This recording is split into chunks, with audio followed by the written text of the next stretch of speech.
Hello students. स्वागत करता हूं आपका आप ही के चैनल मेरी ऑनलाइन क्लास पर। Class +1 first chapter some basic concept of chemistry, उसका आज ये फोर्थ लेक्चर है। हमने इससे पहले 3 पार्ट ऑलरेडी इस चैनल पे हमने अपलोड कर दिए हैं। आज हम फर्स्ट चैप्टर का फोर्थ पार्ट डिस्कस करने जा रहे हैं। सबसे पहले हम पढ़ेंगे डाल्टन एटॉमिक थ्योरी। कुछ इसके की पॉइंट हैं, उनको हम जान लेते हैं। In 1808 Dalton published a new system of chemical philosophy which he propose the following. Dalton ने क्या बताया?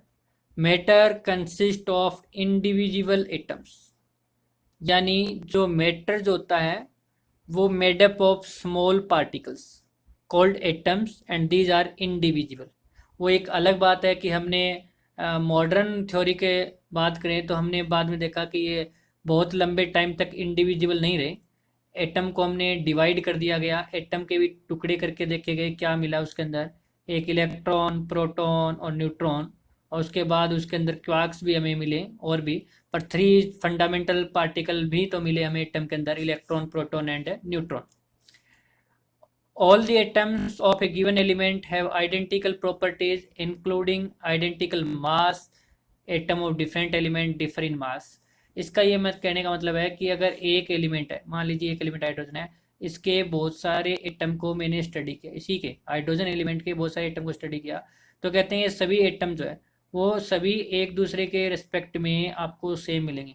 उसका मास, उसका शेप, उसका साइज, उसकी प्रॉपर्टीज, सेम एलिमेंट के अगर एटम है तो उन एटम का मास, शेप, साइज, प्रॉपर्टी वो क्या मिलेगा? सेम मिलेगा। बट बच्चों आपको जैसे पता होगा कि बाद में आइसोटोप की डिस्कवरी हो चुकी थी। आइसोटोप आइसोटोप क्या होते हैं? Atoms of same element which have same atomic number but different atomic mass. ये क्या होते हैं बच्चों? ऐसो एटम्स होते हैं, atoms of same element, atoms of same element which have same atomic number but different atomic mass, जिनका atomic mass different होता है। जिनका एटॉमिक मास क्या होता है? डिफरेंट होता है। एटॉमिक नंबर जो है वो क्या होता है? सेम होता है। ठीक है, तो देखिए जैसे हमने हाइड्रोजन के जब बहुत सारे एटम ये स्टडी किए तो पता चला कि हाइड्रोजन के ऐसे भी एटम है जिनका एटॉमिक नंबर 1, एटॉमिक मास 1 है। हाइड्रोजन के ऐसे भी एटम मिले जिनका एटॉमिक नंबर तो 1 था बट एटॉमिक मास 2 था। हाइड्रोजन के ऐसे भी एटम मिले जिनका एटॉमिक नंबर 1 था, एटॉमिक मास 3 था। तो ये जो हाइड्रोजन की इस तरह से अलग अलग एटम देखने को मिले 3 प्रकार के, तो इसका मतलब हमने कह दिया कि hydrogen has 3 isotope. Hydrogen has 3 isotope. तो ये भी बात उसकी गलत हो जाएगी, जबकि इन्होंने बोला कि अगर एक गिवन एलिमेंट की बात क्रिटिकल होंगी प्रॉपर्टीज के अंदर, जैसे मास, शेप, साइज, ठीक है, बट ऐसा नहीं मिला, आइडेंटिकल नहीं मिला। ठीक है, और इन्होंने बोला कि डिफरेंट के डिफरेंट होंगे। दूसरी बात और क्या बोल रखी है इन्होंने कि atoms of different elements are different in mass, shape, size, mass. तो ऐसा भी नहीं हुआ। ठीक है, देखिए कैसे। आपको पता है कि अभी प्रेजेंट टाइम में हम बात करें तो हमें अभी तो नॉन है, हमें आइसोबार। आइसोबार क्या होते हैं? हमने ऐसे भी एटम देखे, atoms of different element, atoms of different element which have same atomic mass, which have same atomic mass but different atomic number, atomic mass तो सेम होता है बट एटॉमिक नंबर जो होता है वो डिफरेंट होता है। एटॉमिक मास तो क्या होता है? सेम होता है, जबकि एटॉमिक नंबर जो होता है वो क्या होता है? डिफरेंट होता है। जैसे हमने जब स्टडी किया तो आर्गन का एक एटम देखा जिसका एटॉमिक नंबर 18 था, एटॉमिक मास 14 था। कैल्शियम का भी एक एटम की स्टडी करने पे पता चला कि इसका एटॉमिक नंबर तो आपका 20 है बट एटॉमिक मास 40 है। तो देखिए दोनों का जो एटॉमिक मास है वो क्या आ रहा है? सेम आ रहा है। दोनों का एटॉमिक मास क्या आ रहा है? सेम आ रहा है। तो ये डाल्टन का तो ये मानना था कि अगर सेम एलिमेंट के एटम है तो वो मास के अंदर सेम मिलेंगे, जो डिफरेंट एलिमेंट के एटम है तो मास के अंदर भी डिफरेंट मिलेंगे, पर ऐसा जरूरी नहीं है। सेम एलिमेंट के एटम भी मास के अंदर डिफरेंट हो सकते हैं, और डिफरेंट एलिमेंट के एटम का भी मास जो है वो क्या हो सकता है, सेम हो सकता है। अगर सेम एलिमेंट के एटम है और उनका अगर मास डिफरेंट आता है तो उनको तो हम बोलते हैं आइसोटॉप, और अगर ऐसे एटम्स हैं वो डिफरेंट एलिमेंट के हैं, उनका मास अगर सेम आता है तो हम उसको बोलते हैं आइसोबार। ठीक है, नेक्स्ट देख लेते हैं। नेक्स्ट उन्होंने पॉइंट क्या बोला है, ये दूसरा पॉइंट आपको मैंने क्लियर किया है। थर्ड पॉइंट देखिए, compounds are formed when atoms of different element combine in a fix ratio.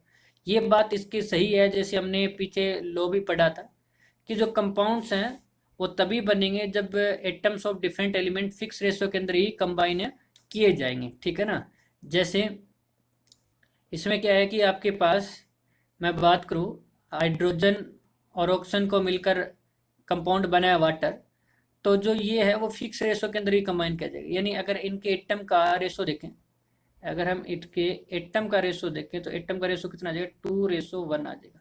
Hydrogen और ऑक्सीजन का जो रेशो है वो कितना आएगा, 2:1 आएगा। जबकि इसके मास का रेशो देखें हम, तो मास का रेशो देखें तो हाइड्रोजन ऑक्सीजन के मास का रेशो निकाल लेते हैं। हाइड्रोजन 2 है, ऑक्सीजन 16 है, तो इसका रेशो कितना आ जाएगा, 1:8 आ जाएगा। 1 रेशो कितना आ जाएगा, 8 आ जाएगा। ठीक है, chemical reaction involve recognition of atom, these are neither created nor destroyed in a chemical reaction। यानी ये फोर्थ पॉइंट आपको ये कहता है कि जब केमिकल रिएक्शन होती है, केमिकल रिएक्शन जिससे हम घबराते हैं वो कुछ नहीं है, वो आपका क्या है, रीअरेंजमेंट ऑफ एटम्स है। क्या है भाई, रीअरेंजमेंट ऑफ एटम्स है। एटम्स आपके रीअरेंजमेंट हो जाते हैं और केवल आपके प्रोडक्ट बन जाते हैं, बस ऐसा ही है। जैसे मान लीजिए ये दो आपका हाइड्रोजन का एटम है, ये हाइड्रोजन का, ये हाइड्रोजन का, यानी H2 है। इसके अंदर मान लीजिए मुझे ऑक्सीजन को ऐड करना है, तो मान लीजिए ये ऑक्सीजन के एटम है O यानी O2, दोनों को मिलाया तो कुछ नहीं होगा इसमें ज़्यादा चेंजिंग। आपका क्या होगा कि ये जो H2O बनेगा, तो ये कैसे बनेगा, देखिए ये जो हाइड्रोजन के दो एटम थे H और H, ये जो ऑक्सीजन वाला है वो ऑक्सीजन वाला यहाँ से हटाकर इसके साथ चिपका देंगे, इसके साथ चिपका देंगे तो क्या बन जाएगा, H2O बन जाएगा। अभी अगर इसको हम क्वांटिटी जो है, ये जो फर्स्ट वाले की जो क्वांटिटी है वो हम 2 कर दें, फर्स्ट वाले की क्वांटिटी जो है वो हम कितनी कर दें, 2 कर दें। ठीक है, तो देखिए कितना बनेगा, आपके पास 2 हाइड्रोजन और बच गए हमारे पास, तो प्लस एक बार और लिख देता हूँ, हाइड्रोजन और हाइड्रोजन। अब एक ऑक्सीजन इसका बचा हुआ है, वो ऑक्सीजन भी इसके साथ कंबाइन हो जाएगा और इसके साथ रीअरेंज हो जाएगा और क्या बना लेगा, H2 बना लेगा। तो देखा आपने, केवल क्या होता है, रीअरेंजमेंट होता है, केवल क्या होता है, रीअरेंजमेंट होता है। तो इस बात का भी आपको ध्यान रखना है। चलिए नेक्स्ट, एटॉमिक मास क्या होता है। देखो बच्चों, पहले तो कंपेयर किया गया एटॉमिक मास को हाइड्रोजन के साथ, ठीक है ना। पहले हम ओल्ड डेफिनेशन देखते हैं। ओल्ड डेफिनेशन क्या कहते हैं, atomic mass, atomic mass is a number, is a number which tells us that atom how many times heavier than hydrogen, heavier than hydrogen। यानी एक ऐसा नंबर जो आपको ये बताता है कि वो हाइड्रोजन से कितना भारी है। देखो हम एटॉमिक मास जो है वो, इसको अगर मैं बोलूँ कि एटॉमिक मास हम रिलेटिव एटॉमिक मास कहते हैं तो कोई गलत नहीं होगा, क्योंकि हम किसी के रिलेटिव में निकाल रहे हैं, किसी के रिस्पेक्ट में निकाल रहे हैं। और वो कंपेयर पुराने टाइम में हाइड्रोजन के साथ की जाती है। मान लीजिए जैसे आपका ये मेजरमेंट है, इंस्ट्रूमेंट, जिसको हम एज ए, आप कुछ भी कंसिडर कर लीजिए, तराजू टाइप मान लीजिए इसको। ठीक है, इसको थोड़ा सा चेंज कर देते हैं। इसका मतलब क्या है, मैंने यहाँ पे लिखा, यहाँ पे रखा एक कार्बन, मान लीजिए मैंने रखा यहाँ पे एक कार्बन, तो यहाँ पे हाइड्रोजन के कितने एटम रखने पड़ेंगे, हाइड्रोजन के 12 एटम रखने पड़ेंगे। यानी 12 हाइड्रोजन एटम और ये एक कार्बन, एक कार्बन। इसका मतलब कार्बन का जो मास है वो 12, वो 12 क्या बताता है कि ये, इसका मतलब हो गया 12 times heavy, heavier than hydrogen. इसका मतलब ये हो गया कि हाइड्रोजन एटम से 12 गुना भारी है। ठीक है ना। जैसे आप और पढ़ते हो, इसको इरेज कर देता हूँ। जैसे आप और पढ़ते हो क्या कि ऑक्सीजन का मास 16, इसका मतलब क्या हो गया कि ये 16 टाइम्स हेवियर है देन हाइड्रोजन एटम। यानी पहले हम किसके साथ रेस्पेक्ट में निकालते थे एटॉमिक मास, पहले हम हाइड्रोजन एटम के रेस्पेक्ट में एटॉमिक मास निकालते थे। जो भी आप नंबर लिख रहे हो, जैसे कैल्शियम 40, यानी एक कैल्शियम का एटम, वन कैल्शियम एटम जो है वो 40 हाइड्रोजन एटम के बराबर है। ठीक है, पर बाद में इस डेफिनेशन को चेंज किया गया। बाद में क्या चेंज किया गया, देखो बाद में हमने एक ऐसा कंक्लूजन निकाला है। देखिए कैसे, फिर से थोड़ा सा मैं कोशिश करता हूँ। मान लीजिए ये आपकी, जैसे घरों में देखते होंगे लाइक के तराजू टाइप बना देता हूँ। ठीक, हमने एक तरफ तो रखा हाइड्रोजन का एटम, एक तरफ तो रखा हाइड्रोजन का एटम, और आपका दूसरी तरफ जो कार्बन का एटम है, दूसरी तरफ ये जो कार्बन का एटम है, उस कार्बन के एटम का हमने हिस्सा बना लिया। ठीक है ना, इसको क्या किया हमने, इस तरह से इसके टुकड़े कर दिए। अब ये 2 पार्ट में डिवाइड हो गया। अब कितने पार्ट में डिवाइड हो गया, 4 पार्ट हो गए। इस तरह से इसके 12 टुकड़े बना लिए। कितने टुकड़े बना लिए, 12। और ये जो आपका 1/4 होता है, इसको लेटेस्ट सपोज आप इस तरह से टुकड़े करते जाइए। जस्ट ए मिनट,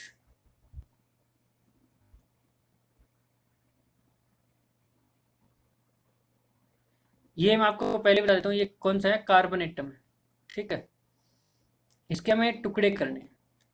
कितने टुकड़े करने हैं वो आप देख लीजिए, 12 टुकड़े करने। कितने टुकड़े करने हैं, 12। अभी आपका ये 10 ही हुए हैं, बट आपको 1/12 लेना है। तो यानी मान लीजिए ये जो है वो 1/12 है।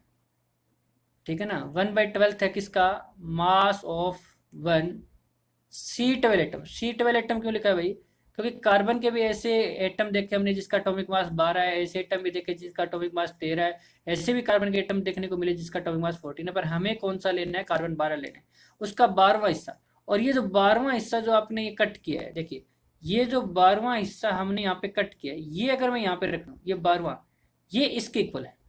यानी एक हाइड्रोजन एटम का जो मास है वो किसके इक्वल है, 1/12 into mass of 1 C12 atom के बराबर है। ये बात समझ में आई। हमने क्या किया, ये जो कार्बन एटम था उसके 12 टुकड़े कर दिए। कितने टुकड़े कर दिए, 12। और जो इसका 12वां हिस्सा था, भी एक कार्बन एटम के 12 टुकड़े करने का मतलब एक कार्बन एटम को 12 से डिवाइड कर देना, यही बात है ना। इसको हमने क्या किया, 12वां हिस्सा रखा तो देखा वो हाइड्रोजन के बराबर है। तो आज से हम प्रेजेंट टाइम में इसको हमने बोला एक ये मास की यूनिट है, ये आपकी एक यूनिट है। यानी पहले तो हाइड्रोजन के साथ कंपेयर करते, अब इसके साथ कंपेयर कर रहे हैं।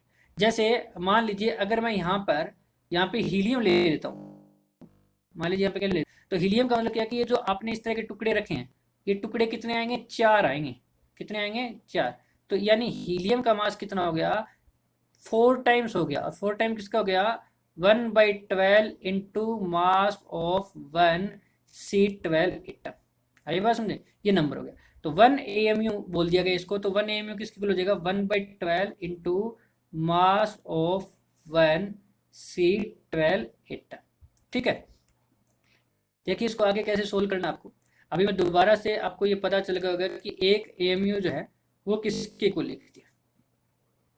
ठीक है, इसका मतलब क्या है, जैसे मान लीजिए मैं ऑक्सीजन का मास निकालता हूँ, जैसे mass of oxygen, mass of oxygen. तो मास ऑफ ऑक्सीजन कैसे निकालेंगे, मास ऑफ ऑक्सीजन निकालेंगे कि जो हमारा AMU है, जैसे ऑक्सीजन का मतलब हो गया 16, तो 16 AMU होता है। ये एक नंबर है, ठीक है ना, ये भी एक क्या नंबर है जो आपको ये बताता है कि कितना गुना हैवी है 1/12 times of mass of 1 C12 atom. आगे बात समझे। तो ये एक AMU की अगर हम वैल्यू की बात करें और ये इसका सॉल्यूशन करें तो इसकी वैल्यू आ जाएगी 1.67 इंटू 10⁻⁻24 ग्राम। इस बात का ध्यान रखें भाई। ठीक है, जब हम इसको सॉल्यूशन करेंगे तो सॉल्यूशन करने के बाद एक AMU ग्राम में कितना आ जाएगा। जैसे मान लीजिए आपने कैल्शियम निकाल रखा है, तो कैल्शियम का मास जो है वो कितना होता है, 40 होता है। 40 AMU लिखा हो मिलेगा। ठीक है, कई बार एएमयू को सिंप्लीफिकेशन कर यू लिख सकते हैं, और एएमयू का मतलब मैं आपको बता देता हूँ, ए का मतलब एटॉमिक, एम का मतलब मास, और यू का मतलब यूनिट, तो एटॉमिक मास यूनिट। तो 1 एटॉमिक मास यूनिट बोल दिया गया हमने 1/12 into mass of 1 C12 atom. इसका सॉल्यूशन किया तो हमारे पास आ गया 1.67 इंटू 10⁻24 ग्राम। और इसका हो गया ये एएमयू, तो इसको कन्वर्ट करना होगा ग्राम में, तो 40 इंटू एक एएमयू आपको पता है किसका होता है 1.67 इंटू 10⁻24 ग्राम। इसका हम सॉल्यूशन कर लेंगे मल्टीप्लाई कर कर, तो आपका आंसर जो कैल्शियम का है वो किस में आ जाएगा, ग्राम में आ जाएगा। किस में आ जाएगा, ग्राम में आ जाएगा। ये तो आप कर ही सकते हो, ठीक है ना। तो एटॉमिक मास की ये नई डेफिनेशन बनाई गई कि हाइड्रोजन का जो मास है वो कार्बन के 12वां हिस्से के बराबर है। और अगर मैं बात करूं, जैसे मान लीजिए आप पढ़ते हो नाइट्रोजन, नाइट्रोजन का मास 14 AMU, इसका मतलब हो गया कि ये जो आपका नाइट्रोजन का मास है वो इसका जो 1/12 हिस्सा है, मान लीजिए 1/12 हिस्सा है, ये जो 1/12 हिस्सा है ये 14 के बराबर, ये 12 जो 1/12 हिस्सा है उसके कितने टुकड़े लूँ, ये 14 टुकड़े लूँ, ठीक है ना। इसके लिए बोला गया, तो ये बार बार नहीं बोला जाएगा 1/12 into mass of 1 C12 atom, उसके जगह पर हम क्या बोल दिया, AMU बोल दिया, ठीक है। तो देख लीजिए डेफिनेशन क्या कहती है एटॉमिक मास की। एटॉमिक मास की डेफिनेशन है, atomic mass of an element is the number of times an atom that element is heavier than atom of carbon taken as 12, ठीक है। 1 atomic mass unit is equal to 1/12 of the mass of 1 atom, is also known as unified mass. जब आप you लिखोगे only तब unified मास हो जाएगा, और अगर आप AMU लिखोगे तो आपके पास एटॉमिक मास यूनिट हो जाएगा, तब आपके पास क्या हो जाएगा, एटॉमिक मास यूनिट।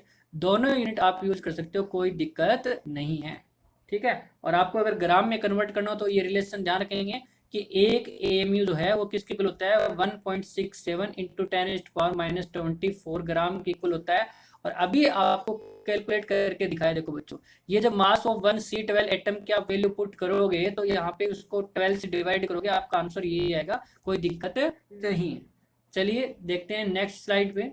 नेक्स्ट आ जाता है मोलिकुलर मास। नेक्स्ट क्या आ जाएगा, मोलिकुलर मास। तो मोलिकुलर मास क्या होता है, molecular mass is the sum of atomic mass of the element present in molecule. Molecule के अंदर जितने भी एटम है, जैसे मान लीजिए मुझे CO2 का एक मोलिक्यूल इसका मास निकालना है, तो इसके अंदर कितने एटम प्रेजेंट है, 1 कार्बन एटम प्रेजेंट है, 1 कार्बन एटम है एंड 2 ऑक्सीजन एटम है, 2 के आपके पास ऑक्सीजन एटम है। तो इन सभी एटम का मास जोड़ दूंगा, तो मास ऑफ CO2 किसकी खुला जाएगा, मास ऑफ CO2 आ जाएगा मास of 1 carbon atom plus 2 into mass of 1 oxygen atom, यानी ऑक्सीजन एटम के मास को मैं 2 से मल्टीप्लाई 2 का हो जाएगा।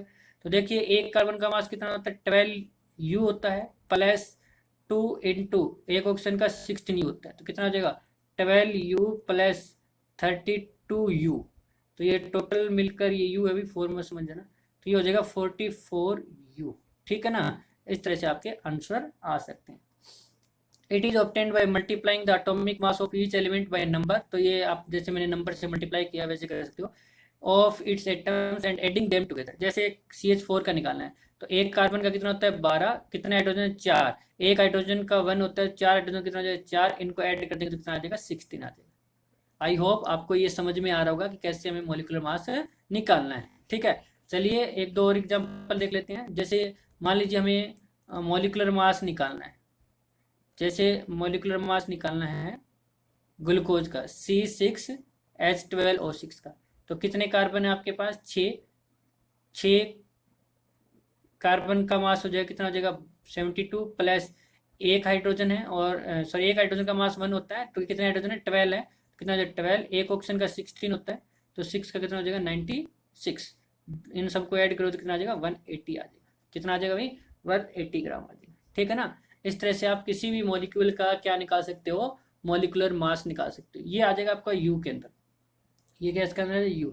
अगर आपको कहते हैं कि ग्राम के अंदर निकालो, तो आपके पास 180 इंटू 1.6 इंटू 10⁻24 ग्राम, ये मॉलिकुलर मास ऑफ ग्लूकोज, क्योंकि ये इन ग्राम, ठीक है ना।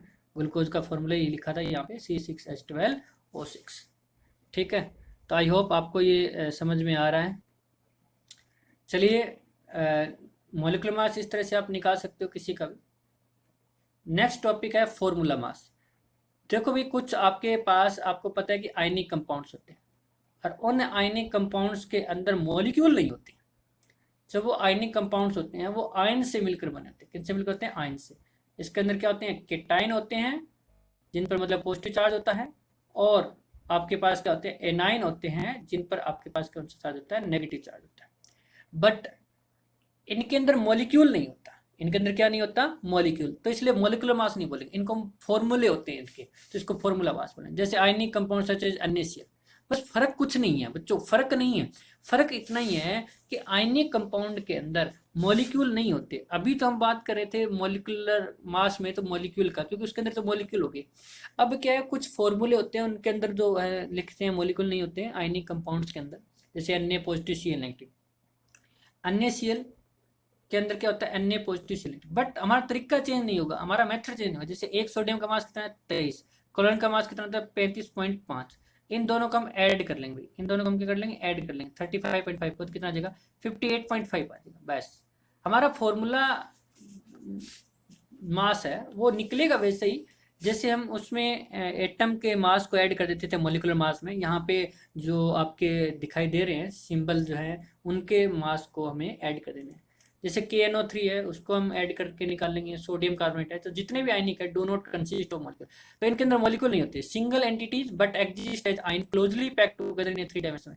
जैसे ये डायग्राम निकाल कर देखो, इसमें क्या है कि आपका ये जो बड़े वाले हैं वो ग्रीन वाले वो Cl के हैं, और छोटे वाले जो है पर्पल कलर में दिखा रखा है वो आपका Na पॉजिटिव है, और ये जो ग्रीन वाले हैं वो Cl नेगेटिव। तो देखिए आप इस तरह से घिरे रहते हैं, हर तरफ आपका जो है एक Na पॉजिटिव के चारों ओर Cl नेगेटिव है, Cl नेगेटिव के चारों ओर है Na पॉजिटिव है। तो इस तरह से ये 3 डायमेंशनल स्पेस एक अरेंजमेंट बनाते हैं। ये क्रिस्टलाइन सॉलिड भी होते हैं, तो इसलिए इनका मॉलिक्यूल ना होने की वजह से केवल नाम बदल दिया गया है। यहाँ पे मॉलिक्यूलर मास ना बोलकर क्या बोला गया है? फॉर्मूला मास बोला गया है। ठीक है, चलिए नेक्स्ट हम बात कर लेते हैं मोल कंसेप्ट। मोल कंसेप्ट क्या होता है बच्चों? मोल कंसेप्ट में आपको ध्यान रखना है कि जैसे मैं कहता हूं कि एक दर्जन में कितने होते हैं आपके पास? 12 होते हैं। क्या 12 होते हैं? तो आप बोलोगे जी आप आगे बताओ तो सही।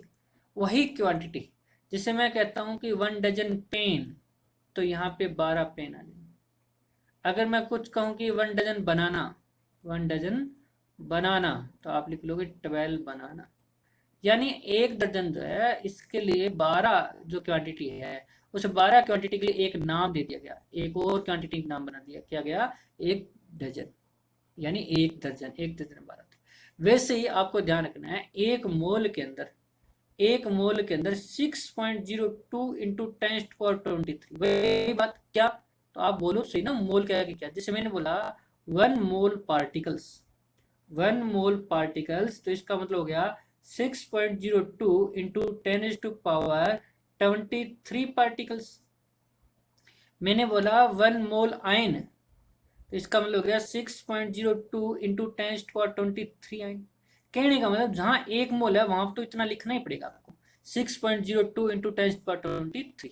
मैंने बोला एक मोल मॉलिक्यूल, मैंने क्या बोला? एक मोल मॉलिक्यूल, तो आ जाएगा 6.02 इंटू 10⁻23 मॉलिक्यूल। ठीक है, ये एक संख्या निकालेगी, इसको बोलते हैं एवोगेड्रो नंबर। एवोगेड्रो नंबर भी बोलते हैं, भी ध्यान रखना। एवोगेड्रो नंबर किसको बोलते हैं? एवोगेड्रो नंबर बोलते हैं 6.02 इंटू 10⁻23। और इसको रिप्रेजेंट कैसे करेंगे? नंबर है तो n लगा दिया, और एवोगेड्रो के लिए क्या लगा दिया? ए लगा दिया। बिल्कुल आसान है। सिंबल कैसे बनाए जाते हैं आपको पता होना चाहिए। इसका सिंबल क्या होगा? n होगा।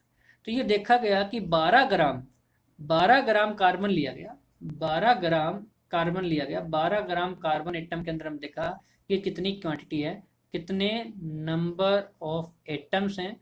तो हमें एटम्स मिले कितने? 6.02 इंटू 10⁻23।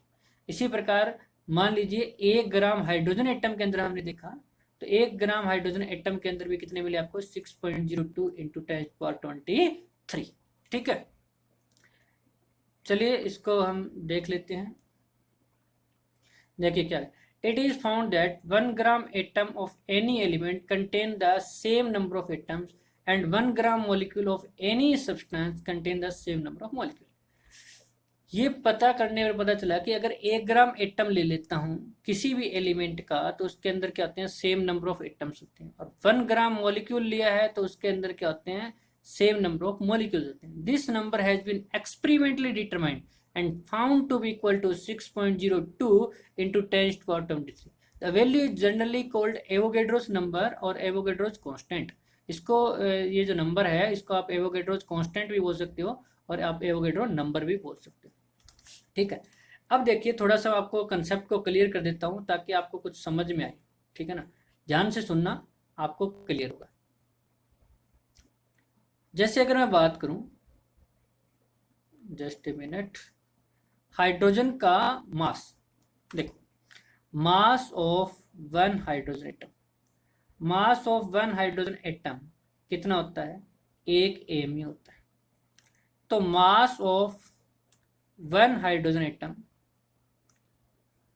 इन ग्राम, तो ग्राम में कितना हो जाएगा, 1 into 1.67 into 10 to power -24 gram. तो mass of one hydrogen atom in gram कितना आ जाएगा, 1.67 इंटू 10 टू पावर -24 आ जाएगा। अब हम क्या करेंगे, हमें निकालेंगे मास of 1 mole hydrogen atom. 1 mole hydrogen atom का मतलब क्या हो गया कि मास ऑफ 1 मोल में कितना होते हैं, 6.02 इंटू 10⁻23 हाइड्रोजन एटम। इतने हाइड्रोजन एटम का मास कितना होता है आपको पता है, एक एटम का मास ये है, तो 6.02 इंटू 10⁻23 का कितना होगा, तो इससे मल्टीप्लाई कर देंगे। तो 1.67 इंटू 10⁻24 इंटू 6.02 इंटू 10⁻23, इसको हम मल्टीप्लाई करेंगे और देखेंगे कि हमारा आंसर कितना आता है। इसका सोल्यूशन करेंगे तो आपका आंसर आ जाएगा, इन दोनों की जो मल्टीप्लाई है वो आ जाएगी 10.0 इंटू 10 टू पावर 24 माइनस का 23 प्लस का, तो कितना आ जाएगा, माइनस का 1 आ जाएगा। इसको अगर हटाएंगे तो आपका आंसर आ जाएगा 1, कितना आ जाएगा 1, और 1 ग्राम 1 ग्राम। ठीक, इसका मतलब मास ऑफ 1 मोल ऑफ एटम भी कितना आता है, 1 ग्राम।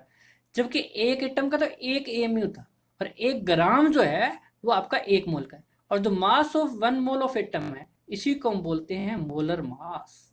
क्या बोलते हैं, मोलर मास। ठीक है ना, तो मोलर मास कितना होता है, मोलर मास पूछ लिया आपसे तो मतलब वो एक एटम का मास नहीं होगा। जैसे फिर से देखिए, अगर मैं यहाँ पे, चलो अभी नेक्स्ट स्लाइड पे नहीं चलते, इसी पे आपको दिखा रहा हूँ। नेक्स्ट देखिए, जैसे मैं कहता हूँ मोलर मास ऑफ लिथियम, तो इसका मतलब क्या हो गया, mass of 6.02 into 23 lithium atom. आई बात समझे, इतने एटम की बात करी। तो हमें पता है कि एक एटम को इससे मल्टीप्लाई कर देंगे तो मास ऑफ 1 लिथियम एटम, एक एटम का लिथियम एटम का मास कितना होता है, तो आपको पता है कितना होता है इसका, 7 AMU होता है। कितना होता है, 3 इसका एटॉमिक नंबर होता है, 7 AMU होता है। तो mass of 1 lithium atom in gram, अगर इन ग्राम की बात करें तो 7 इंटू 1.67 इंटू 10⁻24 ग्राम। इसकी मल्टीप्लाई करेंगे तो देखिए कितना आंसर कितना आ जाएगा, 11.69 इंटू 10⁻24 ग्राम आ जाएगा। अगर हमें निकालना है मास of 1 mole of lithium atom, इसका मतलब एक एटम का मास कितना है, 11.69 इंटू 10⁻24 इंटू 6.02 इंटू 10⁻23। इसका जब आप आंसर करोगे, ठीक है, तो आप देखना कि ये भी आपका 7 के नज़दीक चला जाएगा। तो अप्रोक्सीमेटली 7 आ जाएगा, तो इसलिए जो लिखते हैं 7 ग्राम। तो इसका मतलब एक बात तो तय होगी कि जो मास आपका AMU में था, जो भी मास आपका AMU में, उसको अगर हम ग्राम में कन्वर्ट कर दे, सीधा आगे ग्राम लगा दे, तो इसका मतलब वो एक एटम का तो मास नहीं होगा, वो कितने एटम का मास होगा, 6.02 इंटू 10⁻23। जैसे फिर से देखिए, मैं एक एग्जांपल लेता हूँ, मास ऑफ नाइट्रोजन मैंने कहीं ऐसा लिखा है, मास ऑफ नाइट्रोजन एटम। अगर मास ऑफ नाइट्रोजन एटम लिखा है और उसको मैंने लिखा है 14 ग्राम, तो इसका मतलब क्या है, इसका मतलब ये है कि ये एक एटम का नहीं है, तो ये कितने एटम का है, ये इक्वल है। देखिए ये इक्वल है मास of 1 mole nitrogen atom, 1 mole nitrogen atom का है। या फिर मैं कहूँ कि ये मास है, मास ऑफ 6.02 इंटू 10⁻23 नाइट्रोजन एटम का मास है, क्योंकि एमयू में लिखा है तो एक। अगर मैं ऐसे बताता हूँ, मान लीजिए मैं बात करता हूँ सल्फर, और सल्फर का मास दे दिया 32 एमयू, तो इसका मतलब याद मैंने दे दिया 32 यू, तो इसका मतलब है ये एक एटम का मास है। पर मैंने लिखा कि सल्फर इज इक्वल टू 32 ग्राम, तो आपको समझ जाना है कि ये आपके पास क्या है, मोलर मास है। और मोलर मास का मतलब इसमें कितने मोल हैं, 32, जो आपके पास ग्राम जो आपने मास लिया है उसके अंदर 1 मोल है। मोल के फॉर्मूले मैं आपको नेक्स्ट वीडियो में क्लियर करवा दूंगा। आज एक छोटा सा टॉपिक और देख लेते हैं, परसेंटेज कंपाउंड। परसेंटेज कैसे निकालने, मान लीजिए आपका इंग्लिश का पेपर हुआ, टोटल मार्क्स कितने थे, टोटल मार्क्स थे आपके 80, टोटल मार्क्स 80, ऑब्टेन्ड मार्क्स कितने हैं आपके 60। तो परसेंटेज इंग्लिश में कैसे निकालोगे, इंग्लिश में निकालोगे कि हाई कितने 60, कितने में से 80 में से, इनटू क्या कर दोगे 100। ठीक यही कंसेप्ट लगाना है, और यही कंसेप्ट लगाकर हम इसको क्लियर करेंगे। देखिए कैसे, जैसे आपको मास परसेंटेज निकालना है, जैसे मान लीजिए मैं H2O की बात करता हूँ, H2O के अंदर मास परसेंटेज आपको ऑक्सीजन का निकालना है, ठीक है। तो हम लिखेंगे मास परसेंटेज ऑफ ऑक्सीजन, ऑक्सीजन का मास परसेंटेज लिखना है तो जिसका निकालना है उसका ऊपर लिखेंगे, तो मास ऑफ ऑक्सीजन आ जाएगा। फिर नीचे क्या था, हमने 80 लिखा टोटल, तो टोटल मास कितना है इसका, total mass of molecule, total mass of molecule. और परसेंटेज के लिए हमने क्या कर दिया था, मल्टीप्लाई कर दिया था किससे, 100 से। तो देखिए मास ऑफ ऑक्सीजन कितना है, यहाँ पे देखिए पहले 2 हाइड्रोजन, तो 2 प्लस 1 ऑक्सीजन कितना है, 16 कितना है, 18 ग्राम आ जाएगा।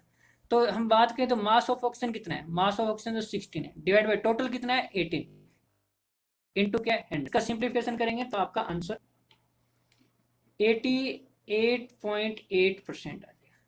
इसी प्रकार अगर मान लो मास परसेंटेज ऑफ हाइड्रोजन निकालना, तो हाइड्रोजन निकालना, हाइड्रोजन का मास कितना है 2, कितने में से 18 में से, गुना में कितना कर देंगे 100, तो ये कैंसिल कर देंगे, 100 बाई कितना आ जाएगा 9 आ जाएगा, ठीक है। तो ये जो आपका बचा हुआ लगभग 11 पॉइंट समथिंग, आप कह सकते हो 11.2%, 11.2% ये आपका हाइड्रोजन आ जाएगा, ठीक है। तो केवल इस तरह से आपको निकालना है। तो थोड़ा सा पढ़ लेते हैं क्या लिखा है यहाँ पे। One can check the purity of a given sample by analyzing this data. Let us understand by taking the example of water. अभी example है, since water contain hydrogen and oxygen, the percentage composition of both these elements can be calculated. जैसे मैंने बता दिया। अब देखिए जैसे हम बात कर रहे थे CH4 की, अब CH4 में आपका परसेंटेज ऑफ कार्बन निकालना है, ठीक है। तो percentage of mass, percentage of carbon निकालना है, तो क्या लिखूंगा, मैं लिखूंगा mass of carbon divide by mass of molecule, यानी total mass of molecule into 100। तो कार्बन यहाँ, अच्छा एक बात और है, इसको थोड़ा सा करेक्ट कर लेता हूँ मैं आपको, देखो फॉर्मूला बिल्कुल करेक्ट लिख देता हूँ।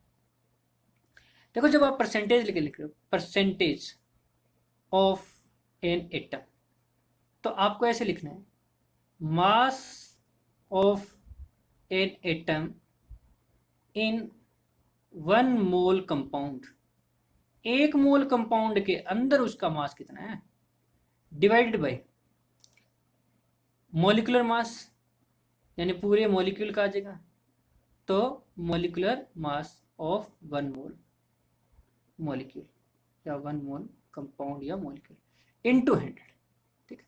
जैसे देखो मैंने CH4 की बात कर रहा था, तो अगर परसेंटेज कार्बन का निकालना है तो पहले तो इसका टोटल निकाल लेते हैं। कार्बन का कितना होता है 12 प्लस 4 हाइड्रोजन है, टोटल है 16, तो 12 डिवाइड बाई 16 इंटू क्या कर देंगे 100। और अगर मुझे परसेंटेज ऑफ हाइड्रोजन निकालना तो मास 1 नहीं रखता मैं यहाँ पे, इस मॉलिक्यूल के अंदर हाइड्रोजन का कितना मास है, CH4 के अंदर हाइड्रोजन का मास जो है वो 4 के है, तो 4 ही लिखेंगे, डिवाइड बाई 16 इंटू 100, तो ये आपका 4 चौके 16, 25%, तो डेफिनेटली ये कितना है फिर 75%।